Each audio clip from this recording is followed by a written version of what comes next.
Hi అండి. Hi. మరి అల్లరి నరేష్ గారిది కొత్త మూవీ టీజర్ వచ్చింది. మీకు ఎలా అనిపించింది? చాలా బాగుంది అది టీజర్ అయితే. ఇప్పుడు ఇది హర్రర్ మూవీలా ఉంది. కొంత కొంత భయంకరమైనటువంటి ప్రజలే కానీ తర్వాత ఎవరైనా కానీ భయపడేటట్టుగా తీస్తున్నారు. ఈ సినిమా ప్రేక్షకులకి మంచి భయాన్ని పుట్టిస్తున్నారు అనమాట అల్లరి నరేష్ గారు. ఇంత ముందర చాలా వరకు అంటే అతను ఏ మూవీ తీసినా కానీ ఒక కామెడీగా అతను సినిమా థియేటర్కి వెళ్ళాలంటే కడుపు చెక్కలైపోయేలా నవ్వేవాళ్ళం.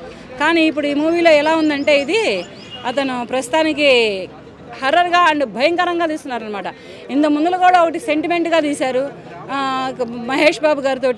తర్వాత ఇది ఒక హర్రర్ మూవీ దెయ్యాలని భూతాలని పెట్టి తీస్తున్నారంటే ఇది కూడా ఒక బాగుంటుంది సినిమా. ఎందుకంటే ఇతను ఒక కామెడీ యాక్టరు, ఒక కామెడీ హీరో. ఇతని పేరు చెబితేనే అల్లరి నరేష్ అనే పేరు చెబితేనే ఎక్కడ లేని నవ్వు వస్తుంది, ఎక్కడ లేని ఎంజాయ్మెంట్ వస్తుంది. ఈసారి థియేటర్లో కూర్చుంటే భయంగా కూర్చోవాలి.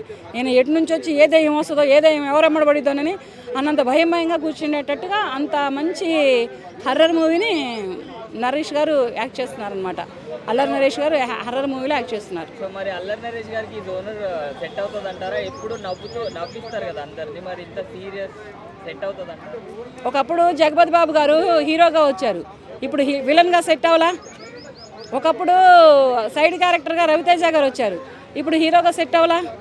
మరి ఒకప్పుడు చిరంజీవి గారు విలన్గా నటించారు, అమ్మాయిల్ని నమ్మించి మోసం చేసి వదిలేసే విలన్గా.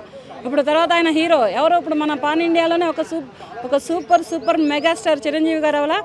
అలాగే ఇతని మూవీస్ కూడా అలాగే వస్తాయి అన్నమాట. చాలా బాగుంది టీజర్ చూసాను నేను. భయంగా ఉంది, తర్వాత ఇటు చూస్తే కామెడీ అయిద్దేమో చెప్పలేం కదా. లేదంటే అదే భయాన్ని అదే హర్రర్ని కంటిన్యూ చేస్తారేమో తెలియదు కదా. కానీ టీజర్ అయితే చాలా బాగుంది. నేను కూడా వెయిటింగ్ తన మూవీ కోసం థియేటర్లో నేను కూడా వెయిటింగ్.